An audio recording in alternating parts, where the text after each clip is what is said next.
People say to me, have mercy,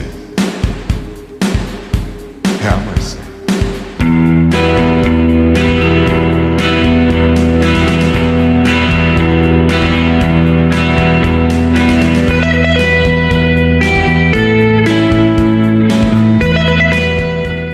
Hey, this is The Good, the Bad, and the Wrestling, a Tony James podcast. And we're back. That's right. We're back. I'm back. You're back. Everybody's back.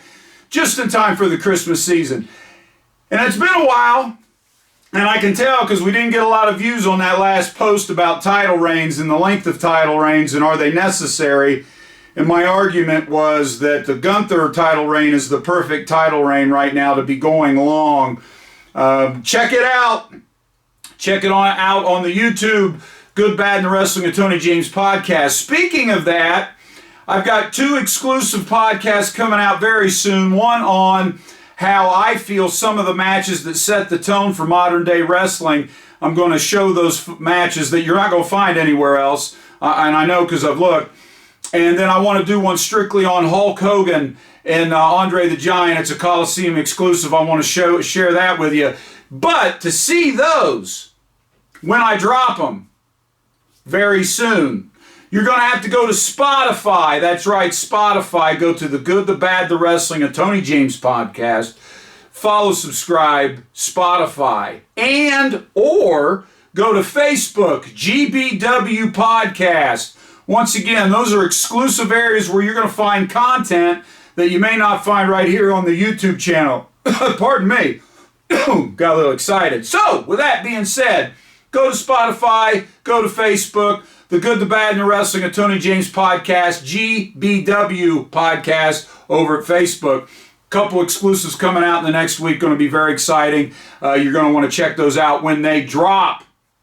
With that being said, I want to do some cleanup here at the end of the year. I want to talk about some things that have been in the news lately, because we know if there's one consistent thing in the news, it's pro wrestling. Whether you like it, love it, whether you're old school, new school, modern, or traditional, pro wrestling's where it's at. But it's more than just the matches. We got to dive deep. We got to get into the shag of the carpet and figure it out. So, why waste time? Let's get to work.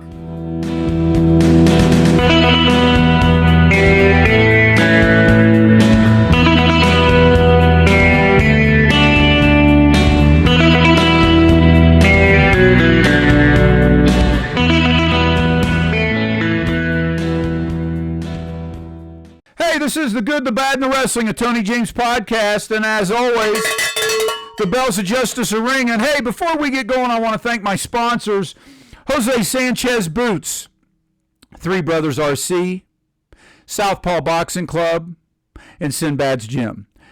You can check them out on Facebook. You can check them out on the internet. They have websites. I'm telling you, these are my sponsors. I don't want to skirt right over them. I've promoted them all year. All you got to do is go to an episode and check out their commercials, but I want to give them a shout out. It's been a while, but I'm back. I've been doing some research. I've been looking for some matches. I want to try to give the people something that you can't just find on YouTube or any other place, because I know everybody's particular now on what they'll let you show, what you can see, and what people are sharing.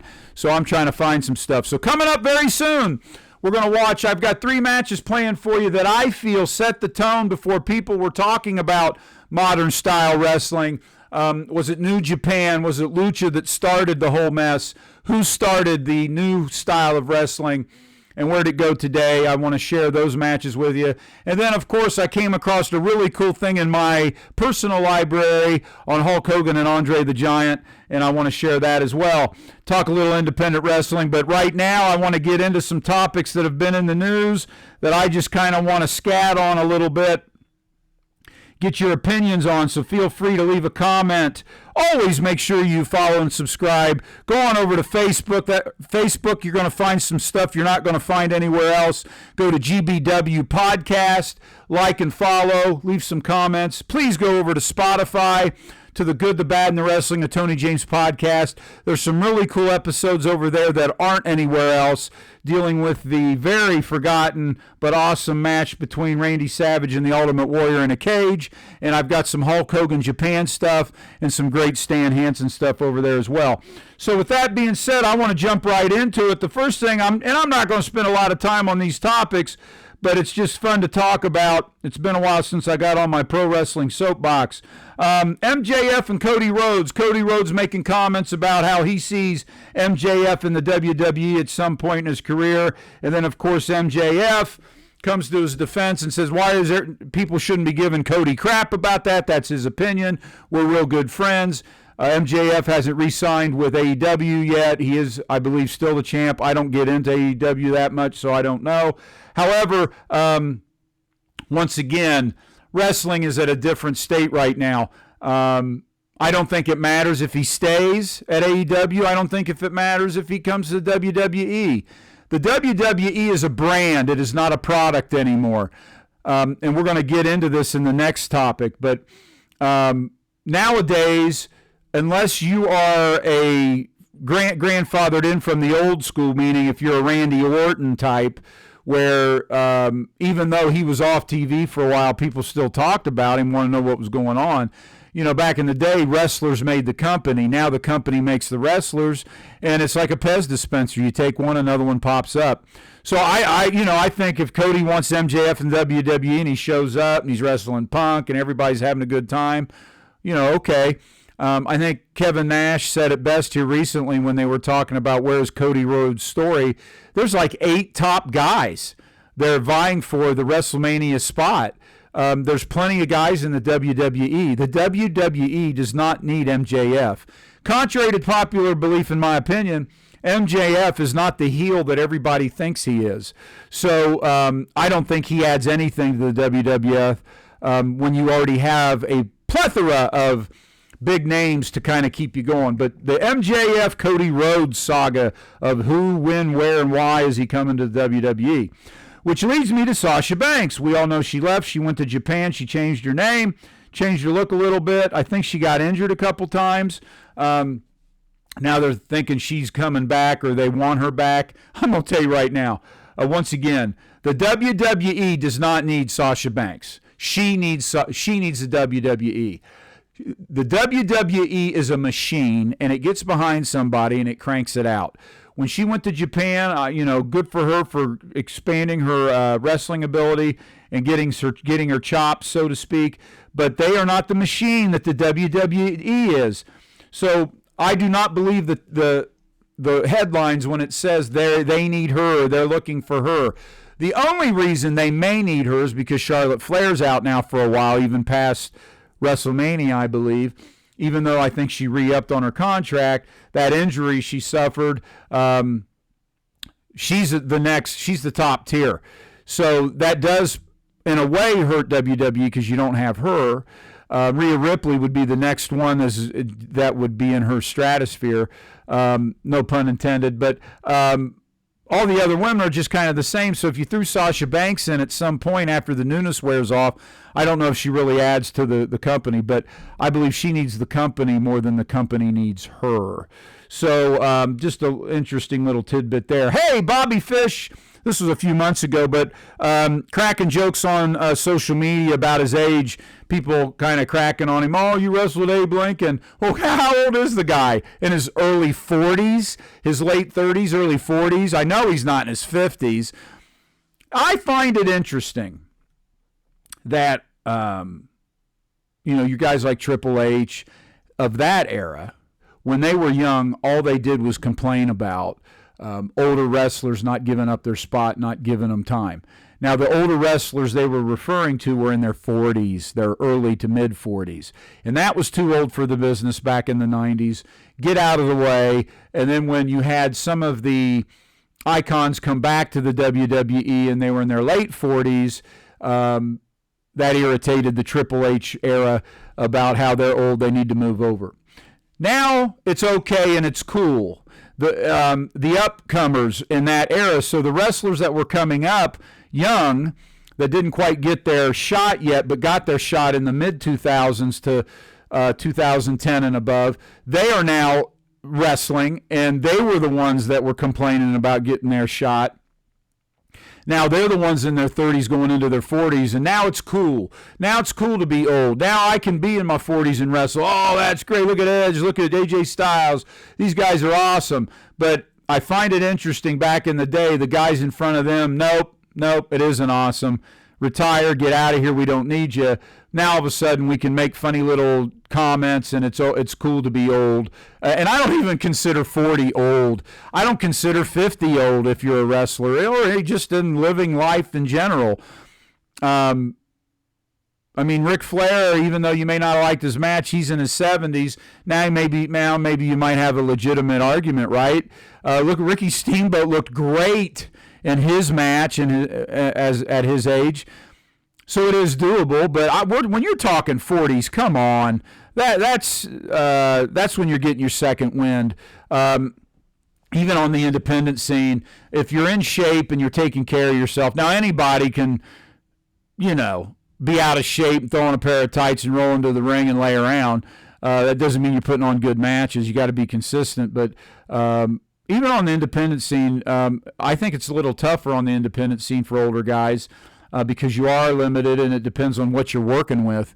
When you're at the level of the WWE and such, and the other, whether in your Japan, Lucha, or whatever, you're wrestling high quality people, and you're getting a good match, and they can hide your deficiencies, and you can put on a good show. Whereas in the indie, it's harder to find a good opponent that is in it to get you over. Pardon me, than just get themselves over. The independent scene is just notorious for telling you one thing, doing another, and getting themselves over and hurting you in the process. So, Bobby Fish, you're not old. The old guys are old, and shame on anybody who told them to get lost. That's my opinion. Moving forward.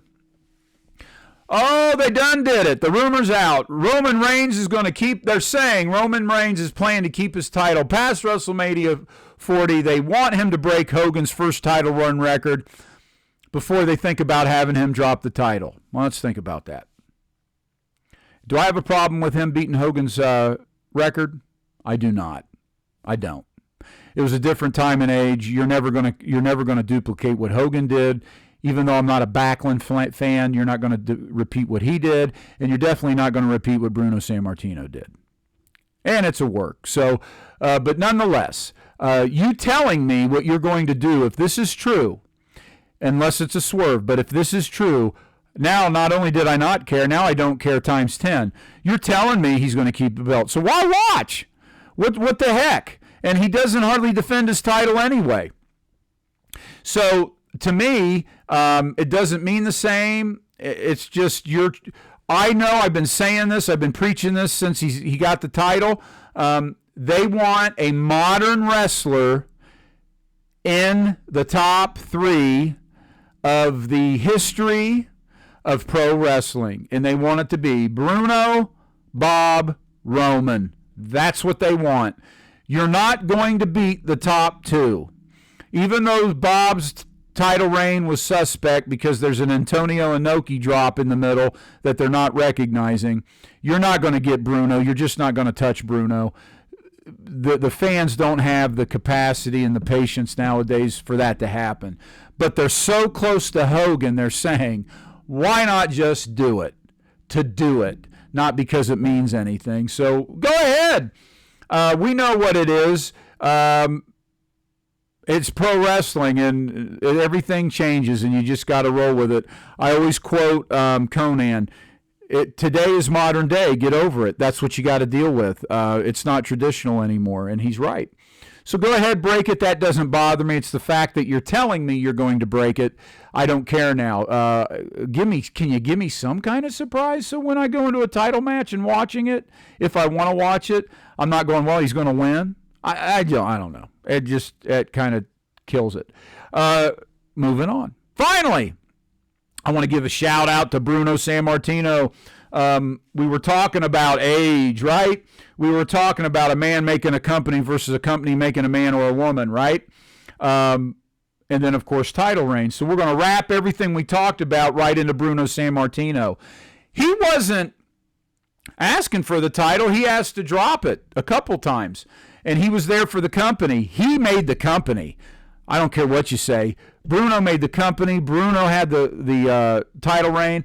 There was a something on the. I'm trying to think which podcast it was that's out there. They were talking about the quality of wrestlers when they were champs, and they were kind of ripping on Hogan a little bit. And they're like, well, Bruno Sammartino, he was punch, kick, bear hug. He was over.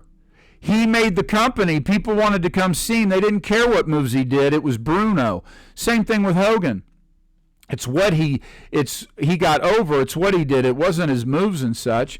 So back in the day, that's what pro wrestling was. So Bruno, the shout out, buddy, to Bruno, bear hugging up in heaven as we hope. I just think that when it comes to title reign, he's the full package. You needed him to get Superstar over to get him over, and he got the company over. Nowadays, you don't have any wrestlers to get the company over. The company pushes everybody else. Like I said, there might be a couple exceptions to the rule, Randy Orton being one of them. Cody Rhodes is getting to that point, but other than that, so Bruno Sammartino, shout out to you, buddy. We love Bruno Sammartino. I wasn't a big fan, but you got to respect the man, the business, working in Madison Square Garden and being a great symbol of the profession. So those are the things I wanted to kind of chat and kind of voice my opinions about. I had a top 10 independent list for you, but I'm going to save that for another time because a lot of things happening in an independent scene and things can change, so I want to try to be as accurate as possible. I will say this. Go to Spotify, go to Facebook, check me out on Facebook at GBW Podcast. I'm going to be putting some great exclusive episodes up. Go over to Spotify, The Good, the Bad, the Wrestling, a Tony James podcast. Once again, there's stuff on there that is not on YouTube, that is not on Facebook. I know what you're saying, Tony. Can't you put it all in one place? I'm going to spread it out because not everybody agrees with what I'm doing, what I'm saying, and what I'm showing. So with that being said, I want to give everybody an option to get what they can get and have a good time doing it. So with that being said, hey, you don't have to go home, but you can't stay here. God is good, and I will see you at the matches.